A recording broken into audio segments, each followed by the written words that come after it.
Welcome back to another SCP reading, dear researchers. Today we're going to be reading SCP-290, the Picasso Machine. Now without further ado, item number SCP-290, object class, safe, special containment procedures.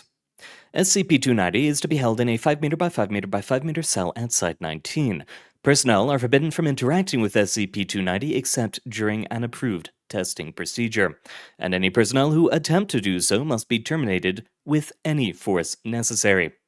During any interaction with SCP-290, 3 guards with full knowledge of the object must flank the object's aperture.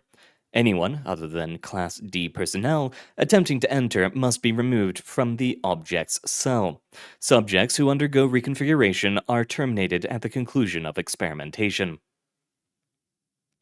Description: SCP-290 is a hollow metallic sphere 3 meters in diameter, with a circular opening of diameter 90 centimeters cut into one side. This sphere is welded to 4 metal posts 50 centimeters in height.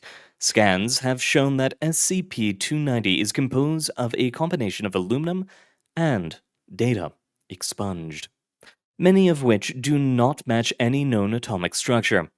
All attempts to take samples of the metal for more detailed analysis have failed. The external temperature of the sphere remains constant at 318 Kelvin, or 45 degrees Celsius, regardless of the ambient conditions.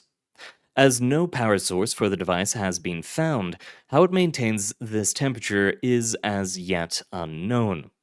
Researchers have noted that personnel appear to display slightly elevated curiosity about SCP-290's function, although whether this is evidence of a psychological effect or simply due to its abnormality is not known.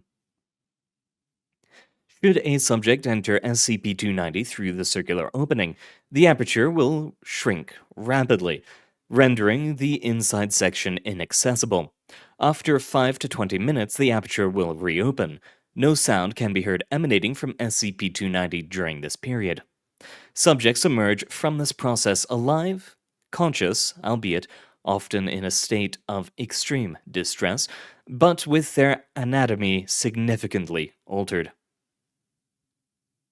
Limbs, facial features, and redacted appear to be relocated randomly, yet without losing functionality. Fingers and toes are often removed from the hands and feet, and eyes rarely remain in a configuration lending itself to binocular vision. Almost all subjects report pain and discomfort in breathing and movement, if either remain possible, and most unable to walk or perform any type of effective locomotion. Autopsies performed on afflicted subjects reveal that a similar reconfiguration occurs internally, with organ placement changed and blood vessels or nerves lengthened to fit the new arrangement.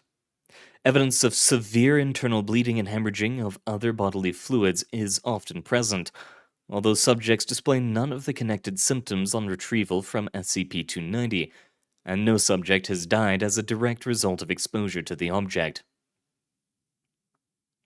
Subjects' bones show evidence of large-scale fracturing, but also rapid healing, ostensibly a part of the modification process. Subjects remain conscious throughout the reconfiguration. See Addendum 290-1 for details. Addendum 290-1. Subject D59414, male 18, Supervisor Dr. S. Redacted, SCP-290 Lead Researcher. Purpose: ascertain the experiences of subjects within SCP-290. Procedure: D59414 was exposed to SCP-290 having had no prior experience with the object. Subject immediately inquired as to its function, to which the doctor replied, "This is what we intend to find out."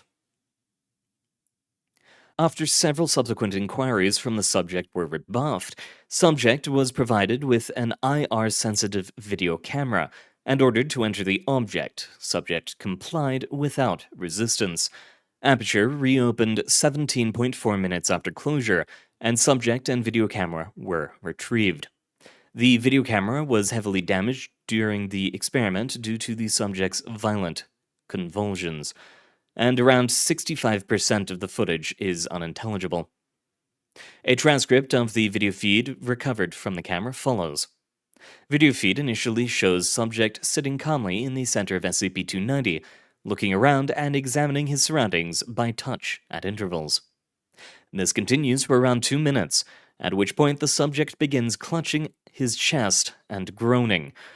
Subject then begins to scream, including the phrase, "I was only curious, but I know now, please, let me go!" Whether this indicates a secondary consciousness inhabiting the subject's mind with which he was conversing is unknown. It is at this point that the subject begins flailing, impacting the camera repeatedly and causing it to record only small fragments of footage. Fragments of interest are noted below, in chronological order. Subject's head appears to be slowly embedding itself in his thigh, both eyes absent. Subject's fingers visible on his torso. Subject's eye moving across his right foot. Eyeball changing orientation rapidly as it does so. Subject lying in a pattern reminiscent of the fetal position. Slow breathing audible. End transcript. A brief interview was scheduled, but owing to the subject's larynx being relocated away from his trachea, could not be conducted. Autopsy showed wide-scale reorganization of the subject's internal organs, including small-scale fusing of parts of the small intestines and data expunged, resulting in contamination of the chest cavity. Data expunged. Despite this, the subject has had a normal volume of blood within his circulatory system, and levels of other bodily fluids such as bile were within normal parameters. How SCP-290 maintains and replenishes these fluids is unknown.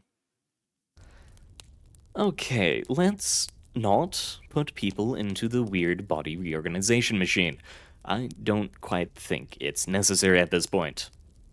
But if you choose to research this, that's what you choose to do. And so, thank you very much for coming, dear researchers. It has been an honor reading for you.